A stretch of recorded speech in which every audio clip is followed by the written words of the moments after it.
Welcome. In this video I will show you how to connect to a Wi-Fi network on your XIAOMI F Pro TV.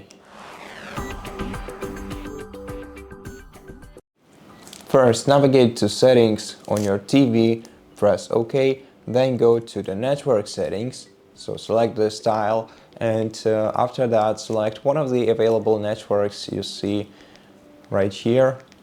Select the one that you know the password to. If you don't see your network, just select See All Networks. Then select your network and provide a password to it using your D-pad to navigate, and OK or central D-pad button to select. Once the password is entered, navigate to Connect, select this option and wait until your TV is connected to the internet.